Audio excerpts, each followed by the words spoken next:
कुछ लोग दिन रात पसीना बहाते हैं, फिर भी गरीबी उनका पीछा नहीं छोड़ती। और कुछ लोग कम परिश्रम में भी समृद्धि के द्वार खोल लेते हैं। क्या तुमने कभी यह अन्याय महसूस किया है? क्या तुम्हारे भीतर भी यह प्रश्न उठा है कि ऐसा क्यों होता है?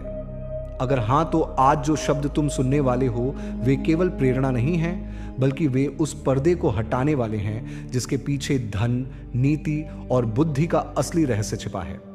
यह कहानी किसी एक व्यक्ति की नहीं है, बल्कि हर उस मनुष्य की है जो सुबह उठकर आशा लेकर निकलता है और शाम को थकान और खालीपन लेकर लौटता है।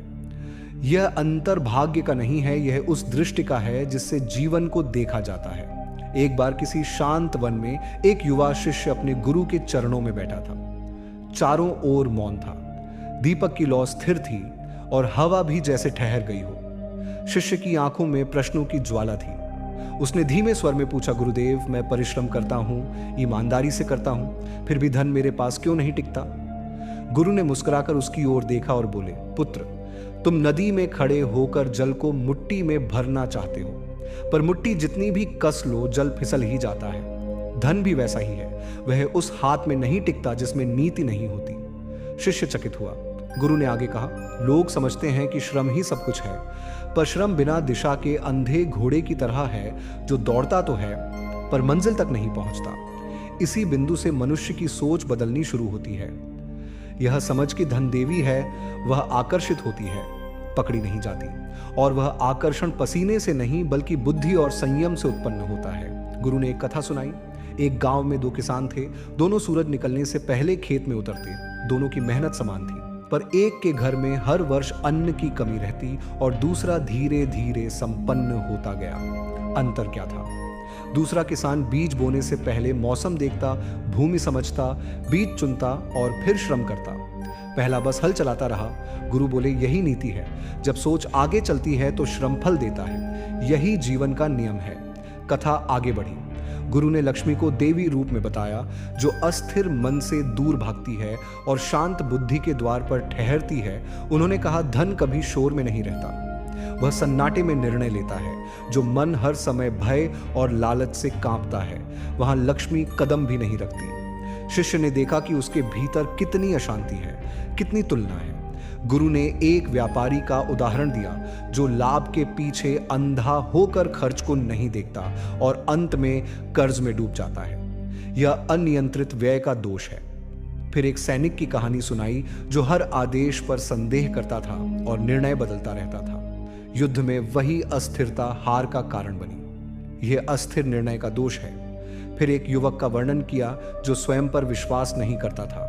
अवसर उसके सामने आए, पर उसने खुद को अयोग्य मान लिया। यही आत्मशंका का विष है। गुरु बोले, जहां ये तीन दोष रहते हैं वहां लक्ष्मी प्रवेश नहीं करती। यह सुनकर शिष्य का हृदय कांप उठा, पर गुरु ने हाथ उठाकर कहा, भयभीत मत हो। जागरण का यही क्षण है। परिवर्तन बाहर से नहीं, भीतर से शुरू होता है। धन का लेखा रखना केवल पैसों की गणना नहीं है, यह मन को अनुशासन सिखाना है। समय को मुद्रा समझना यह बोध कराता है कि हर क्षण निवेश है। बुद्धि में निवेश करना, पुस्तक, अनुभव और गुरु के वचनों से स्वयं को समृद्ध करना है। संयम सीखना, इच्छाओं पर लगाम लगाना है। जब मन शांत होता है तो निर्णय स्पष्ट होते हैं और तब लक्ष्मी स्वयं मार्ग खोज लेती है। दीपक की लौ जैसे और उजली हो गई। गुरु ने 7 नीतियां प्रकट की। पहली यह कि समृद्धि बुद्धि का अनुगमन करती है। श्रम उसका वाहन मात्र है, अर्थात पहले सोच को सही करो फिर कर्म को। दूसरी यह कि जिसने इच्छाओं को बांधा वही धन को थाम पाया। तीसरी यह कि जो समय की गति पहचान ले वह भाग्य से आगे निकल जाता है। चौथी यह कि स्थिर मन ही स्थिर संपत्ति का आधार है। पांचवी यह कि भय से लिया गया निर्णय लाभ को भी हानि में बदल देता है। छठी यह कि ज्ञान में लगाया गया धन कभी नष्ट नहीं होता। और 7वीं यह कि कृतज्ञता वह द्वार है जिससे होकर समृद्धि बार बार लौटती है। हर नीति मंत्र की तरह शिष्य के भीतर उतर गई।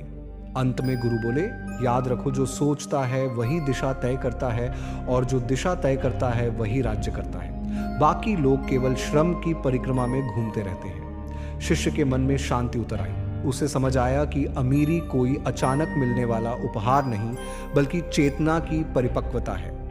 अब यह कथा तुम्हारे लिए है। तुम किसान हो या व्यापारी, सैनिक हो या साधारण कर्मचारी। यदि तुम केवल हाथों से काम कर रहे हो और मन को दिशाहीन छोड़ रहे हो, तो परिणाम वही मिलेगा जो अब तक मिलता आया है। पर यदि आज तुमने अपनी सोच को नीति से सजाया, अपने भय को ज्ञान से बदला और अपने निर्णय को स्थिर किया, तो वही ब्रह्मांड जिसे तुम कठोर समझते थे, तुम्हारे लिए मार्ग खोल देगा।